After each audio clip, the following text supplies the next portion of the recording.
દોડી દોડીને હારી ગઈ છું. મારા શરીરથી પણ હારી ગઈ છું. મારા માતા પિતા જેમને અત્યારે મારી સખત જરૂર છે, એવા સમયે મને એમને છોડી દેવા પડ્યા અને આ નિર્જન એકાંત વનમાં, આ વેરાન મગડામાં એનાથી દૂર ને દૂર ભાગતી ફરું છું, છુપાઈને રહું છું. કોઈને જણાઈ ન જાઉં એટલા માટે. હું શું કરું? હા, હું શીખંડી છું, રાજા દ્રુપદની દીકરી. પરંતુ દીકરી તરીકે હું મારા માતા પિતાને કંઈ જ સુખ આપી નથી શકતી. હું ભગવાન શંકરનું વરદાન છું. વરદાન છું કે હંમેશા એ મને જ નથી ખબર. મારા માતા પિતાએ ભગવાન પાસે વરદાન માંગ્યું અને મને માંગ્યું. અને અત્યારે એમને દીકરાની જરૂર છે, ત્યારે હું દીકરી બનીને ભાગતી ફરી છું. પણ એવું કરું, આ નિર્જન વનમાં અહીં કોઈ માનવી તો દૂર દૂર સુધી આવી શકે એવું દેખાતું નથી. હું એવું કરું, હું ભગવાન શંકરનો તપ કરું, કઠોર તપસ્યા કરું અને હું એમની પાસે વરદાન માંગુ કે મને એક શક્તિશાળી પુરુષ બનાવે અને મારા માતા પિતાને હું સુખ આપી શકું. બરાબર છે, હું પાણી પણ નહીં પીશ, હું માત્ર હવા ખાઈશ અને એક પગે ઊભા રહીને તપ કરીશ. ભગવાનને પ્રસન્ન થવું જ પડશે અને મને વરદાન આપવું જ પડશે. અહીં જ શરૂ કરું છું. ઓમ નમઃ શિવાય, ઓમ નમઃ શિવાય, ઓમ નમઃ શિવાય, ઓમ નમઃ શિવાય, ઓમ નમઃ શિવાય. શું કરું? તપ કરવામાં પણ મારું મન લાગતું નથી. લાગે છે કે આ જીવનનો અંત લાવી દેવો છે, આ શરીરનો અંત લાવી દેવો છે. પરંતુ મારો એક જ ધ્યેય છે, ભીષ્મનો પરાજય. એ જ મારો વિજય. તો શું કરું? થોડે દૂર સુધી જાઉં છું.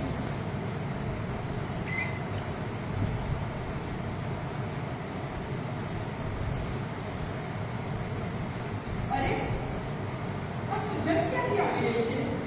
આટલી બધી સુગંધ, મારું મન ભરાઈ ગયું. અરે, આ તો મહલ, આવી નિર્જન અને વેરાન જગ્યા પર આટલો સુંદર મહલ. ઓહો, અહીં સરોવર છે, આટલું નિર્મળ જળ અને આ પક્ષીઓની ઉડાન કેટલું સુંદર લાગી રહ્યું છે, કેટલું રળિયામણું લાગી રહ્યું છે. અને આ રંગબેરંગી ફૂલો, એની વેલીઓ કેટલી સુંદર દેખાઈ રહી છે. મહાલયને હરીને ઉપર સુધી જાય છે. અરે, કોઈના પગરવનો અવાજ આવે છે. હું ક્યાંક જતી રહું, હું ક્યાંક છુપાઈ જાઉં, પણ અહીં હું ક્યાં છુપાઈશ?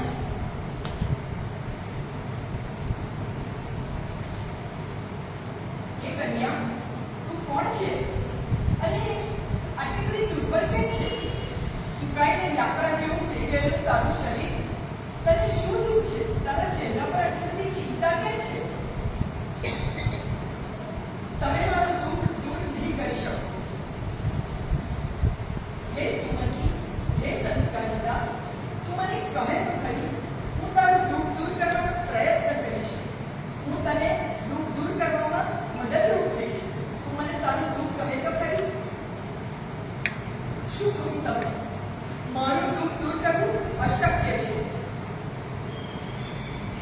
હે કન્યા, હું કુબેરનો યક્ષ છું. મને એક વરદાન પણ આપવાનું હોય છે અને તારું દુઃખ દૂર કરવામાં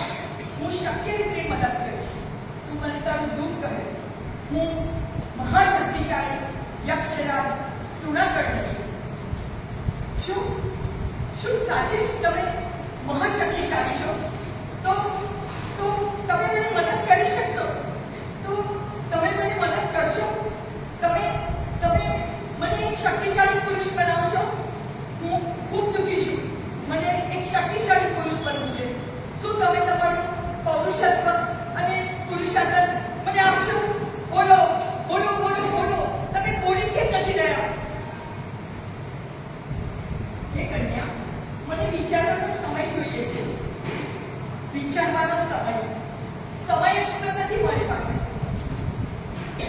મારા માતા પિતા મારા શરીરથી ખૂબ ત્રસ્ત છે, ખૂબ દુઃખી છે, અને મારી પત્ની મારો લગ્ન થયા તરત જ મને છોડીને જતી રહે છે. મારા સસરા દશાયણ રાજા મારા પિતાની સાથે યુદ્ધ કરવા અડધા રસ્તે આવીને ઊભા છે, અને હું આવી નિર્જન વેરાન જગ્યા ઉપર આમથી તેમ મારા જીવનનો અંત લાવવાનો પ્રયત્ન કરી રહી છું. સમય જ તો નથી મારી પાસે. બોલો યક્ષરાજ, તમે મને તમારું પુરુષત્વ અને પુરુષાર્થ આપશો? કન્યા, હું તને તારું પુરુષત્વ અને પુરુષાર્થ આપીશ, પરંતુ એક શરત છે. મને સાંભળ્યા વિના તમારી તમામ શરત મંજૂર છે. તમે મને તમારું પુરુષત્વ અને પુરુષાર્થ આપો. બસ તમે જેમ કહેશો એવું કરીશું. સાર કન્યા, હું તને મારું પુરુષત્વ અને પુરુષાર્થ અત્યારે જ આપું છું, પરંતુ યોગ્ય સમયે એ તારે મને પાછું આપવાનું રહેશે. જરૂર યક્ષરાજ, અત્યારે તમે મારા ભગવાન છો. તમે ભગવાનની જગ્યાએ છો. તમે તમારું પુરુષત્વ અને પુરુષાર્થ મને આપો અને હું તમારી આભારી રહીશ. સારું કન્યા છે. હવે હું મારા માતા પિતાને ખુશ કરી શકીશ. હવે હું મારી પત્નીને ખુશ કરી શકીશ અને સમગ્ર વિશ્વમાં મારી શક્તિનો ઉપયોગ કરીશ અને વિજયી બનીશ. હું શિખંડી. સમગ્ર વિશ્વમાં શક્તિશાળી કોણ? મહારાજ શિખંડી વિજયી છે. મહારાજ શિખંડી સમગ્ર વિશ્વમાં સર્વશક્તિમાન. મહારાજ શિખંડી.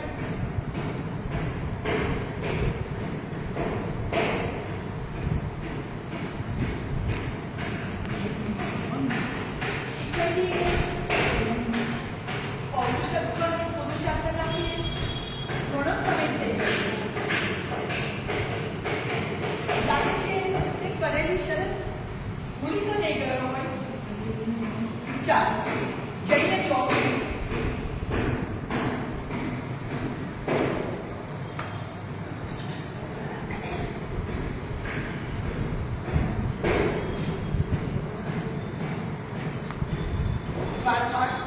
મહારાજ શિખંડીને કહો, યક્ષરાજ જૂનાગઢને તમને મળવા આવ્યા છે.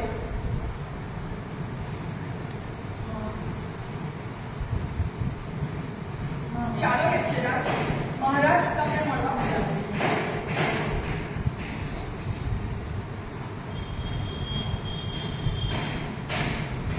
આવો યક્ષરાજ, જોઈ રહ્યા છો મને? હા શિખંડી, જોઈ રહ્યો છું તને. તારો વિજય ચારે કોર છે, પણ હું તને યાદ કરવા આવ્યો છું. ઘણો સમય થઈ ગયો મારું પૌરુષત્વ અને પુરુષાર્થ મને પાછું આપવા માટે. ઓ યક્ષરાજ, ઘણો સમય થઈ ગયો નહીં? તમને તમારું પૌરુષત્વ અને પુરુષાર્થ પાછું જોઈએ છે. મને બરાબર યાદ છે, તમારી સાથે મેં શરત કરી છે, અને એ શરત પ્રમાણે મારે તમને તમારું પૌરુષત્વ અને પુરુષાર્થ પાછું આપવાનું છે. પરંતુ હવે મારી પણ એક શરત છે. શિખંડી, તું શું કહી રહ્યો છે? હા યક્ષરાજ, મારી સાથે યુદ્ધ કરો. તમારું પૌરુષત્વ અને પુરુષાર્થ તમને જોઈતું હોય તો મારી સાથે યુદ્ધ કરો. યુદ્ધમાં મારી ઉપર જીત મેળવો, અને પછી તો તમારું પૌરુષત્વ અને પુરુષાર્થ તમારું. શિખંડી, આવી વાત આપણી સાથે થઈ ન હતી. તું આ શું કરી રહ્યો છે? જે તમે સમજી રહ્યા છો તે શું કહી રહ્યો છું? જો પૌરુષત્વ અને પુરુષાર્થ પાછું જોઈતું હોય તો મારી સાથે યુદ્ધ કરો. યુદ્ધમાં જીત મેળવો તો પૌરુષત્વ અને પુરુષત્વ તમારું. શિખંડી, આ તો તે મારી સાથે છળ કર્યું, તે મારી સાથે કપટ કર્યું. યક્ષરાજ, એ જે હોય તે બસ તમે મારી સાથે યુદ્ધ કરો, જીત મેળવો, તો તમારું પૌરુષત્વ અને પુરુષાર્થ